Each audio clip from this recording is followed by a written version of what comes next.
The Northern Territory does not forgive weakness, and it certainly does not tolerate the luxury of hesitation. For 6 years, I have been the living embodiment of that unforgiving landscape, a sovereign forged in the crucible of the Great Frost. They call me Alpha Kalin, the Iron Pillar, a man carved from the same obsidian and permafrost that guards our jagged borders. My reign has been a masterclass in clinical precision, a necessary response to the chaos that preceded me. I have balanced ledgers with the same cold detachment I used to sever the heads of rebels. I have settled blood feuds with a single whispered word, and expanded our borders until the map of the North was a testament to my logic. To my people, I am a monolith, a king who prioritizes the structural stability of the pack over the flickering, unreliable whims of the heart. They see the crown, the scars, and the unwavering gaze. They do not see the cost. A fortress carved from the very marrow of the mountains, a treasury overflowing with the spoils of 100 victories, and 10,000 warriors who would walk into a fire if I merely tilted my head.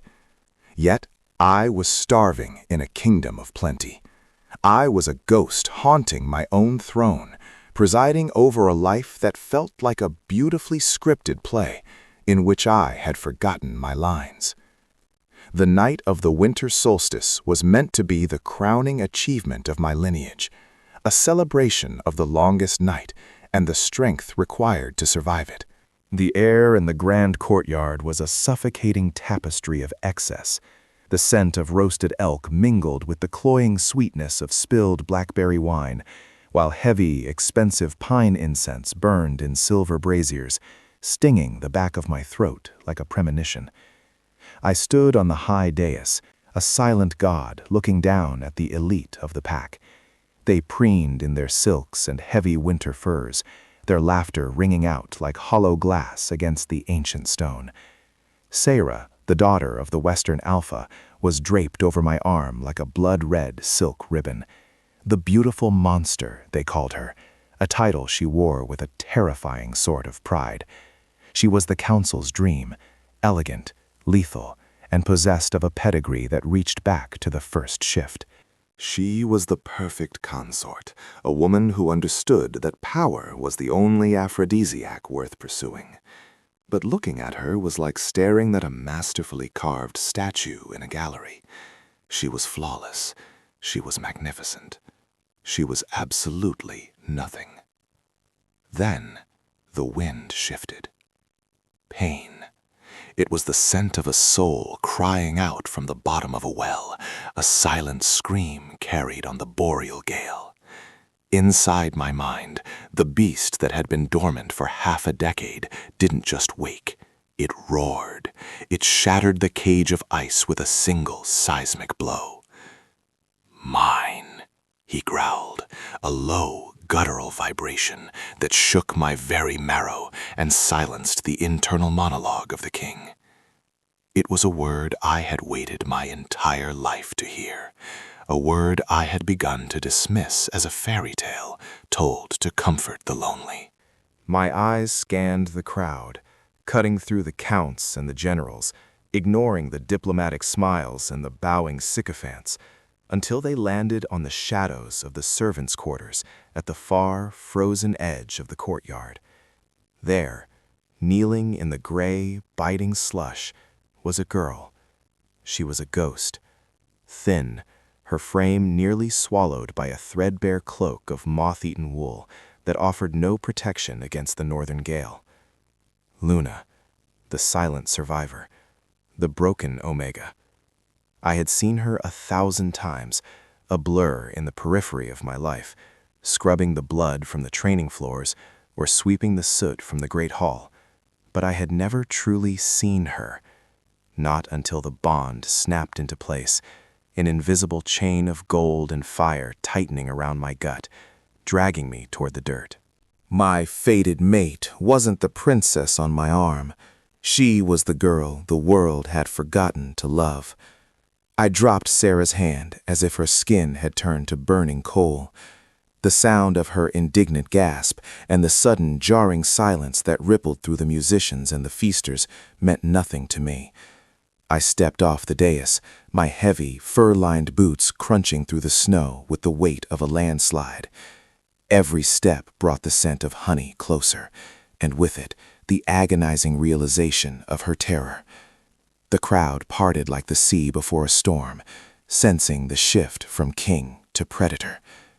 "Luna," I said. My voice wasn't the measured, regal tone of a sovereign. It was the Alpha's command, vibrating with a raw, primal hunger that made the seasoned warriors in my path flinch and scatter like dry leaves. She heard me. She flinched so violently she lost her balance, slipping into the freezing slush. She looked up, and for the first time, I looked into her eyes. They were liquid silver, wide and shimmering with the kind of terror that only comes from years of being the prey in a world of predators. She looked at me not as her savior, but as the ultimate executioner. "Alpha," she whispered.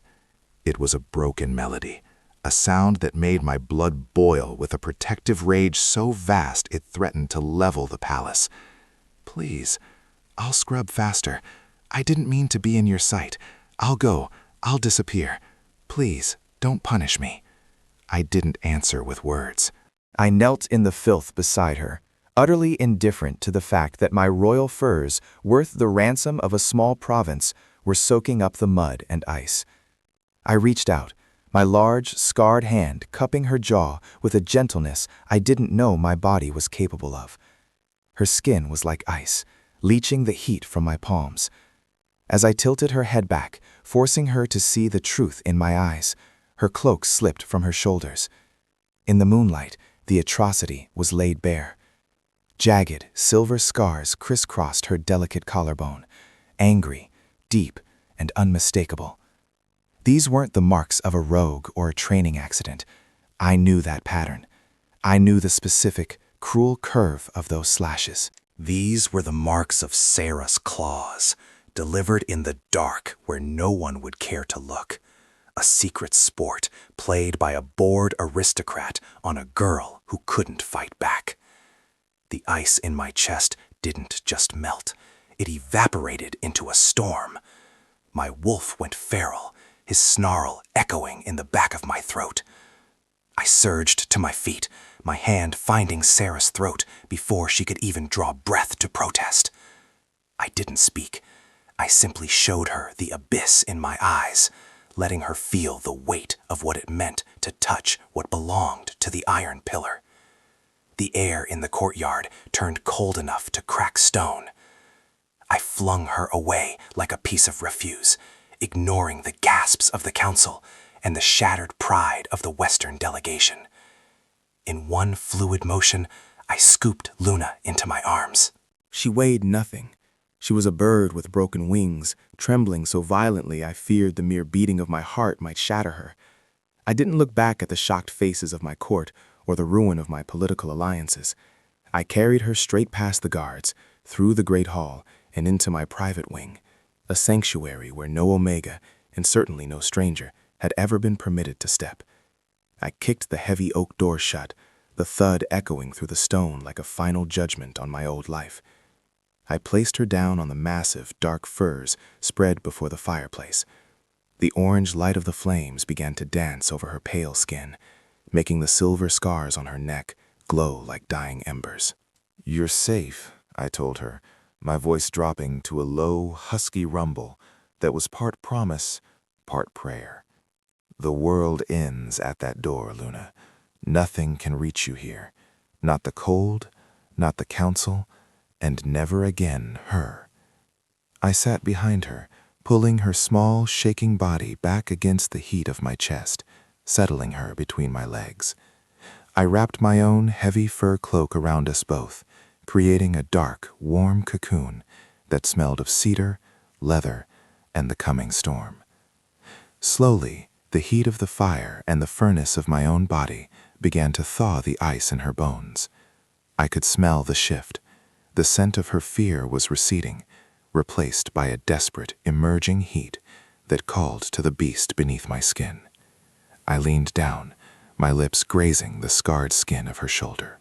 I felt her gasp, a sharp, ragged intake of breath that vibrated against my chest. I have spent 6 years being a king, Luna, I whispered against the shell of her ear, my breath hot and jagged.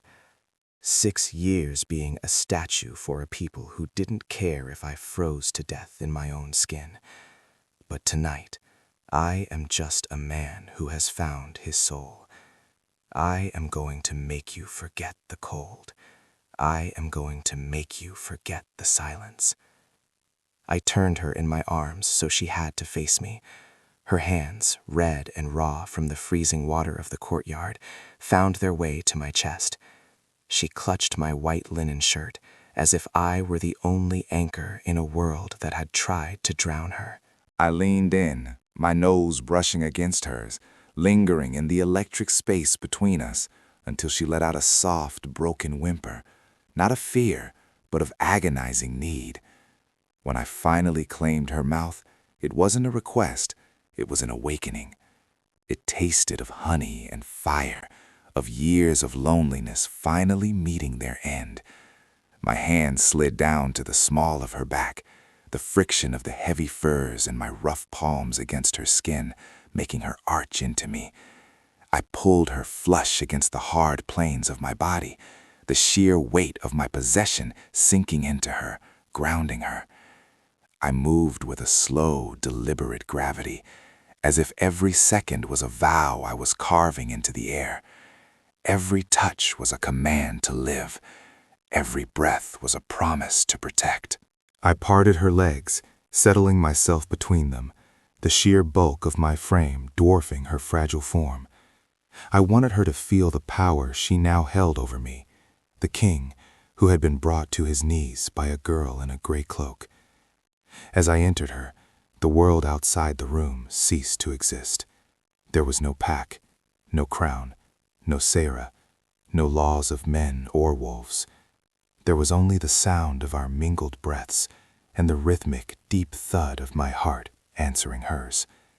I moved within her with a feral grace, each thrust a silent oath that she would never be cold again, that she would never be hungry, and that no hand would ever be raised against her again without me taking the head of the offender. I watched her face in the flickering firelight, the way her silver eyes glazed with a mixture of shock and pure, unadulterated pleasure. She wasn't an Omega anymore. She was the heart of the North. She was mine.